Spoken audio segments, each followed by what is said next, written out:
Gracias por mantener la sintonía acá en AME Informativo. Y como ya ustedes ven, cambiamos de set porque caemos en esta sección de la entrevista y yo me siento en mis aguas porque vamos a hablar de los temas que me apasionan, que son los temas internacionales, pero también de lo que está sucediendo en la República Dominicana. Para ello tenemos al secretario de Asuntos Internacionales del Partido Fuerza del Pueblo, Manolo Pichardo. Bienvenido, Manolo. Buen día. Gracias, buen día. Buenos días. ¿Cómo se siente? Muy bien. Además fue el primer presidente dominicano del Parlacén. Sí. Sí, así es. Sí, así es. Bienvenido. Bien. Gracias a Dios. Bien. Bien, gracias a Dios. Qué bueno, a la orden.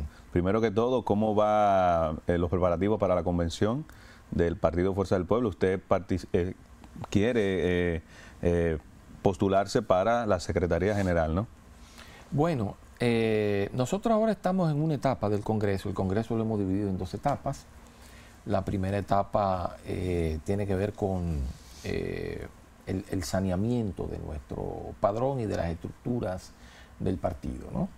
Es como definiendo qué cantidad de compañeros y compañeras siguen militando en la organización. Los partidos políticos siempre, después que pasa un proceso electoral y no logran el triunfo, siempre hay ciertas, como diga, o sea, personas que se van del partido o cesan hasta que venga un proceso electoral.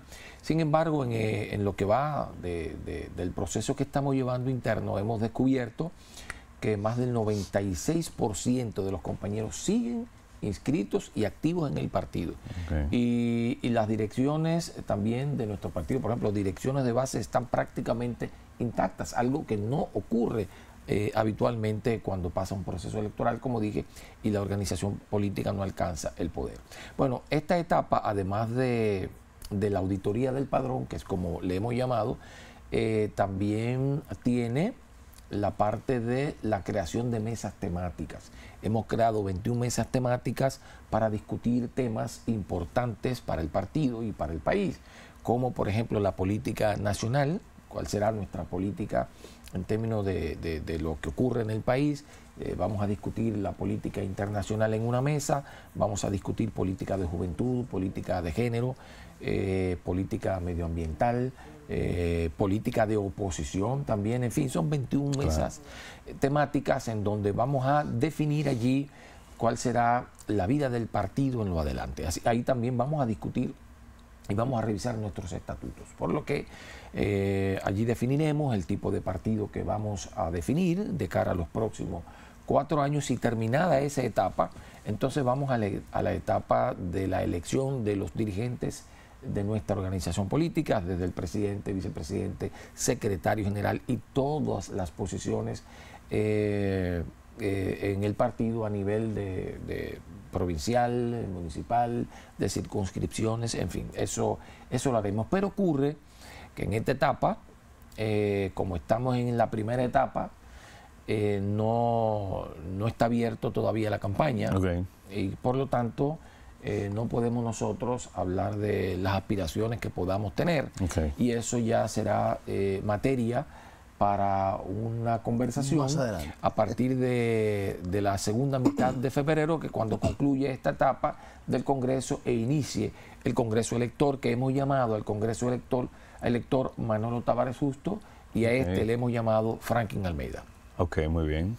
¿Y cómo están los ánimos en sentido general? ¿Y cómo se ve el partido para los próximos 4 años? Tomando en cuenta de que la República Dominicana ha habido ciclos en el que nacen partidos, mueren partidos. Así es.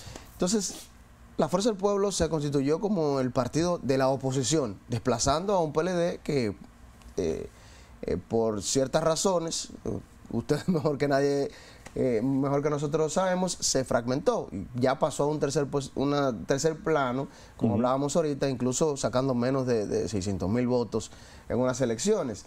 ¿Cómo se prepara la Fuerza del Pueblo para no tener que quizás necesitar a esos ex compañeros y amigos que siguen en el PLD de cara a unas elecciones en el 2028 que no llevarán al presidente Luis Abinader, pero que hay varios candidatos dentro del PRM? Mira, nosotros salimos de un bipartidismo y estamos construyendo la sociedad, otro bipartidismo. Ocurre que las viejas organizaciones, no sé qué es lo que está ocurriendo en el mundo, están dándole paso a nuevas formaciones políticas. Bien.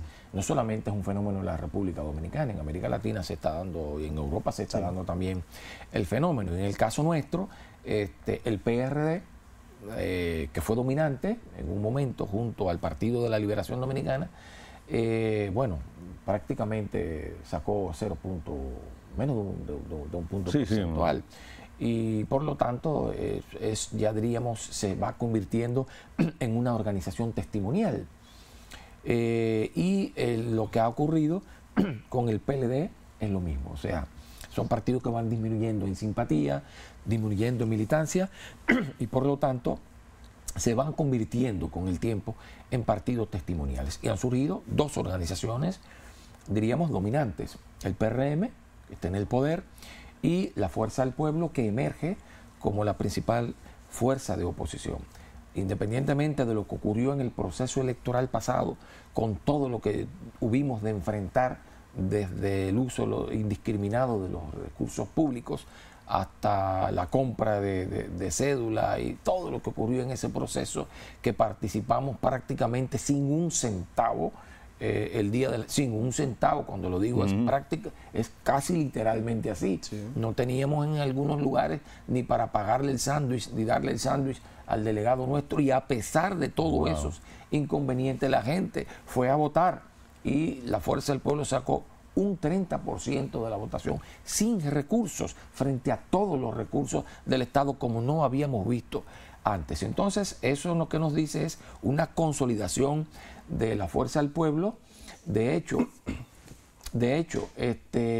ocurrió que, como le dije un momentito, los procesos electorales, siempre cuando una organización no alcanza el poder, hay una estampida, la gente se va, la gente abandona la organización. Y en este caso, lo que estamos viendo en el terreno, en la auditoría que estamos haciendo, es que la gente está ahí. Están intactos los militantes, están intactas las direcciones de base de nuestro partido, y en este trabajo que estamos haciendo de auditoría del padrón hay diríamos, un involucramiento de los compañeros y las compañeras en el trabajo, y las actividades que hacemos son actividades de masa, de entusiasmo, donde todos los militantes participan porque están ya preparando el camino de cara a las elecciones del 28. Claro, como encargado de asuntos internacionales del partido, en este año usted declaró, si mal no recuerdo, que usted había dicho que el gobierno había perdido el control de la migración haitiana. Explícanos un poquito más sobre el tema, sobre la crítica que le hacía al gobierno, en qué está fallando, qué cosas debe hacer que no está haciendo. Mira, siempre que uno habla del tema migratorio, hay gente que dice que el tema migratorio no es nuevo, y que la llegada de extranjeros indocumentados a la República Dominicana no es de ahora. Es verdad, es un tema con el que hemos vivido desde Trujillo y desde antes de que Trujillo. No afecta solo a la República Dominicana. Recuerden el corte, ¿no? Sí. Y además la migración es un fenómeno mundial, sí, claro. Que nos acompaña de manera permanente, y además el hombre es un producto de eso. El hombre como tal es un producto de la migración. Claro. O sea, llegamos a esta etapa de la evolución porque migramos, ¿no? Entonces, eso es inherente al ser humano. Ahora bien, ¿qué es lo que está ocurriendo ahora? Que hemos perdido el control. Ahora las fronteras están abiertas. Si se habla de un muro, por eso es una mentira, es un engaño al pueblo dominicano. Y todo eso que ha dicho el presidente de la República, de que iba a deportar 10.000 indocumentados por semana, lo primero que es como un timo a la población. O sea, un engaño, una burla, porque es materialmente imposible que el gobierno saque 10.000 indocumentados por semana. Pero al decir eso, que va a sacar, me está admitiendo que lo que hay aquí es una cosa incontrolable. O sea, 10.000 semanal no, es incontrolable. La presencia de extranjeros ilegales ya no lo soporta la economía de la República Dominicana. Bueno, y lo vemos en el sector salud. Hay hospitales no tan cercanos a la frontera como en Santiago de los Caballeros, donde el 40% de las parturientas no son dominicanas. En la frontera hay lugares donde las parturientas son hasta el 80% haitianas, ¿verdad? Wow. Pero aquí en la maternidad de la Altagracia, en la maternidad de Los Minas, se dice que más del 30% las que dan a luz son ciudadanas haitianas que vienen indocumentadas a la República Dominicana, e incluso escuchamos hablar al ministro de Salud decir que las dominicanas, eso está en los periódicos, y hay audios de él diciéndolo, que las dominicanas tendrán que irse a atenderse en los centros privados, porque ya en los hospitales públicos no hay espacio para las parturientas dominicanas. Eso lo dijo el ministro de Salud. Grave en cualquier país del mundo que lo hubieran destituido. Pero esa es la situación que vivimos en la República Dominicana. En la industria de la construcción se viola el 80-20, como dice la ley de trabajo, y es inversa. La ley dice que el 80% deben ser dominicanos y el 20% extranjeros. Es inverso, en la industria de la construcción es el 80% y más del 80% de extranjeros y un mínimo de dominicanos, un 10, hasta menos un 10. Pero ocurre lo propio en el sector agrícola de la República Dominicana. Donde hay invernaderos no hay un dominicano. No hay un dominicano, el dueño del invernadero. Luego hasta los capataces son extranjeros. Y así en todas, donde quiera que haya actividad económica y productiva, la mayoría de los que están ocupando las posiciones son extranjeros, sobre todo inmigrantes haitianos. El año pasado hubo una crisis por el tema del río Masacre. De hecho, el gobierno dominicano desplegó militares allá, que si no se paralizaba la construcción del canal, iba a haber problemas mayores, iban a haber sanciones, pero lo cierto es que el canal se terminó y no pasó absolutamente nada. No, y que no pasó absolutamente nada. Claro. Al final del día, la diplomacia haitiana, que es muy buena, se alzó con el triunfo, si así lo pudiéramos llamar. Entonces, ¿en qué ha fallado el gobierno con respecto al tema haitiano en cosas tan puntuales como esta? Mira, lo que pasa es que no fue una política sincera. Todo aquello fue una instrumentalización del tema haitiano con fines electorales. Todo aquello fue un espectáculo, aquello donde se desplegaron carros de asalto, helicópteros, militares y todo eso. Fue un espectáculo que la información que uno tiene es que eso fue un guión que hizo un cineasta de origen español, dominicano. ¿Cómo? Sí, eso es lo que se dice, lo que se nos ha dicho a nosotros. Wow. No sé si ustedes se imaginan quién es. Pero un cineasta, literalmente. Pero literal, de real. Un cineasta, es lo que nos han dicho, un cineasta de origen español montó todo ese espectáculo con fines electorales. O sea, era montar el espectáculo, crear todo expectativa. Y entonces Luis Abinader, el héroe nacional, pero la gente olvidaba, con todo esto, que quien autorizó la construcción de ese canal sobre el río Dajabón fueron las autoridades dominicanas. Fue el canciller con autorización del presidente de la República, porque la política exterior la dirige el presidente de la República, no la dirige el canciller. Entonces firmaron un convenio y autorizaron a los haitianos a hacer el canal. Luego, si tú autorizas que hagan el canal, ese espectáculo no tiene sentido. Bueno, tenía sentido electoral, ¿no? Para fines reeleccionistas tenía sentido, y lo montó y le dio resultado. Porque resulta que después que montó el espectáculo, ciertamente la popularidad del presidente de la República se disparó y se elevó. Pero, ¿a costa de qué? A costa de la burla al pueblo dominicano. Porque fue una burla, fue una tomadura de pelo, ¿no? Hacer aquello sabiendo que todo era un espectáculo que no tenía ningún propósito real para resolver el tema del río Dajabón. Y en efecto ahí está. El canal se hizo y no ha pasado nada. Porque la intención no era pararlo, no era detenerlo. La intención era electoral.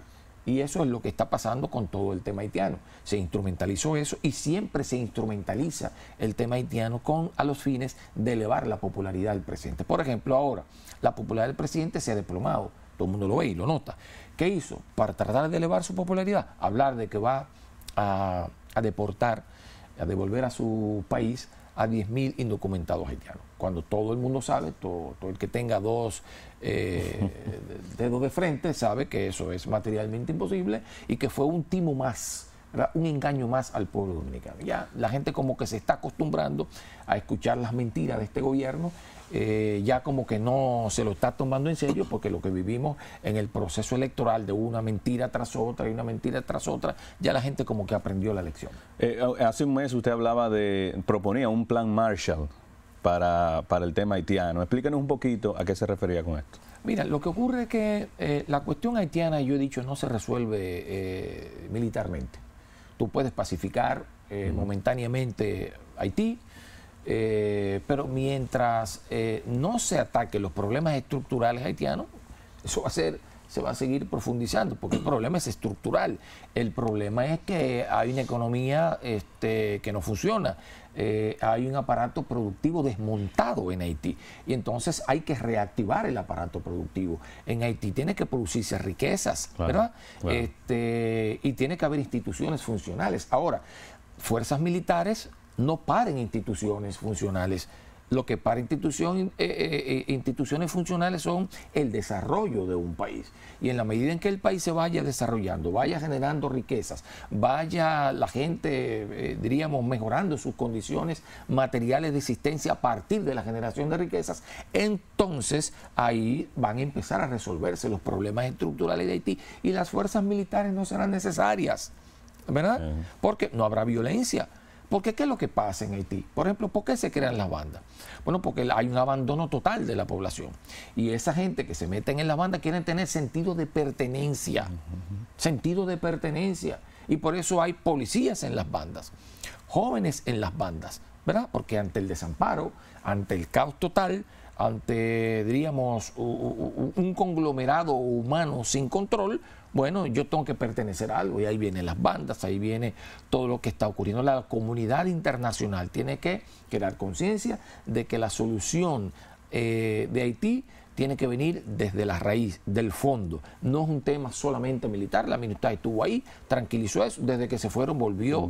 El problema, porque insisto, el tema es básicamente material, es básicamente económico. Hasta que no se ataque la cuestión económica, el tema de producción, de generación de riquezas, Haití seguirá en las mismas. ¿Y cómo podrá la República Dominicana ayudar a que ese clima mejore? No, es que la República Dominicana, más de lo que ha ayudado, la República Dominicana ha hecho lo que puede. O sea, nosotros tenemos nuestros propios problemas. Claro. Somos un país en vía de desarrollo, tenemos todavía que enfrentar situaciones de pobreza y de vulnerabilidad entre nuestra población. Entonces, es la comunidad internacional que tiene que intervenir allí con el mini plan Marshall. Un mini plan Marshall es invertir allí. Claro, no será como el plan Marshall europeo. El plan Marshall europeo fue un negocio. Los Estados Unidos llegaron allí invirtiendo, prestando, pero recibiendo ganancias, porque lo que prestaban tenía ganancias. Ellos le prestaban dinero y con ese dinero compraban las máquinas, compraban los insumos para restaurar a Europa. Bueno, en este caso no se puede con Haití. Haití hay que dárselo todo. O sea, porque incluso en Europa estaban los técnicos, estaban los profesionales que lo podían hacer. En Haití no los hay, ¿no? Y hay quizás muchos haitianos fuera que están en la diáspora que tienen, bueno, tendrían que retornar al país y junto con técnicos y con profesionales de otros países reconstruir esa nación, que eso obviamente es la única solución para nosotros tener tranquilidad y para detener la hemorragia de ciudadanos haitianos que vienen hacia la República Dominicana, porque hay que decir lo siguiente, es que no tienen para dónde coger, porque si se van a las islas del Caribe los devuelven, si se van a los Estados Unidos los cazan como en los peores momentos de la esclavitud, porque te han visto imágenes y videos de cómo jinetes los cazaban con lazos, ¿verdad? Por el cuello para deportarlos hacia Haití. Entonces dicen que violamos los derechos humanos nosotros, cuando no es cierto. Nosotros tratamos con decencia a los haitianos, somos solidarios con ellos, y cuando lo devolvemos porque nuestras leyes no lo permiten, entonces dicen que violamos los derechos humanos. Ellos violan los derechos humanos de los haitianos. Nosotros hemos sido solidarios con ellos. Don Manolo, entonces, ¿cuál es la posición de Estados Unidos cuando ellos tienen tantos intereses ahí dentro? Por ejemplo, ahí vemos que hemos sabido que los Clinton, por ejemplo, son propietarios de la telefónica de allá, tienen algunos otros negocios, otras personas. Entonces, ¿qué pasa? Que Estados Unidos prácticamente no hace lo que tiene que hacer, quizá ayudar con su poder ahí dentro en Haití a mantener el control. Lo que pasa es que las grandes potencias no ayudan, se ayudan ellas. Las grandes potencias van allí donde hay recursos para extraerlo. Por ejemplo, África fue colonizada básicamente por Francia y fue colonizada por Inglaterra, ¿no? Básicamente. Bueno, y dejaron que ruina. O sea, África fue una ruina. No construyeron nada, no hicieron carretera, obra de infraestructura, nada, un hospital, nada. Solo iban a extraer. Bueno, ahora lo están sacando. de toda África. Están sacando a Francia de África, ya no puede extraer los recursos, en fin. Y ahora Europa está en una crisis terrible, ¿no? Incluso de desindustrialización. Pero, como digo, las potencias solo tienen interés en un país cuando en términos geopolíticos es importantes o cuando hay recursos naturales que ellos puedan, de los que se puedan beneficiar. Haití, en términos geopolíticos, no es importante. Sí, Haití tiene la República Dominicana de este lado, que es más sí, fácil pero negociar que la exacto, República en en Dominicana. términos políticos Claro. no es significativo. Y en términos de recursos naturales que tiene, no tiene petróleo, como tiene Venezuela, por ejemplo, Ajá. o no tiene tierras raras, como tiene Bolivia, o como, bueno, los recursos que hay en otras regiones, donde ellos sí tienen interés, provocan guerras, dan golpe de Estado, Sí. se meten allí, controlan los gobiernos. Bueno, Haití que se deshaga, ¿no? Porque allí no hay ningún interés geopolítico ni ningún interés en recursos naturales. ¿En qué ha quedado el acuerdo marítimo? Ya Bueno, no se habla del tema. El acuerdo marítimo, el gobierno lo tiene silenciado porque lo que recibió fue una andanada de oposición de la sociedad dominicana, y ojalá y no se les ocurra al gobierno dominicano meter ese proyecto de contrabando, porque lo vamos a enfrentar, porque se trata de la soberanía de la República Dominicana y no vamos a permitir, o por lo menos no nos vamos a cruzar de brazos ante la intención de que se apruebe un proyecto de ley lesivo, o un convenio más bien lesivo al interés nacional. Bueno, excelente. Eso pudiera estar afectando. Y se puede pasar un proyecto. Tiene mayoría. Por eso le digo, a eso voy. Ellos tienen una mayoría, el gobierno tiene una mayoría clara en las dos cámaras. ¿Se puede frenar eso? Tenía mayoría cuando intentaron introducir el proyecto de ley de reforma fiscal. Tenía mayoría. Aplastante, la misma mayoría que tienen ahora. Hubieron de retirarla. Es más, el presidente tiene un discurso el domingo, y el discurso lo adelantó para el sábado, porque el pueblo dominicano estaba alzado, estaba indignado, cacerolazos, y ya incluso además de esos cacerolazos, también la gente empezó a protestar en los diferentes en las redes pueblos, sociales y ya también. se veía la crispación que había y el malestar que empezaba a crecer en la población dominicana, y tuvo que retirarlo. Entonces, si lo intentan de nuevo, entonces tendrán en las calles a la fuerza del pueblo, y tendrán en las calles a los ciudadanos y ciudadanas que están comprometidos con la integridad territorial de la República Dominicana y nuestra soberanía. Bueno, Manolo Pichardo, encargado de Asuntos Internacionales de la Fuerza del Pueblo, muchas gracias. Gracias a ustedes. Por estos minutos que nos concedió, súper interesante. Ojalá en algún momento podamos repetir esta entrevista, de verdad que un placer. A la orden. Bueno, a los que nos sintonizan, gracias por estar ahí. Recuerda que a las 6:30 de la tarde hacemos una retransmisión de este contenido, así que mantente con nosotros. Somos AME TV, Canal 18. Feliz lunes.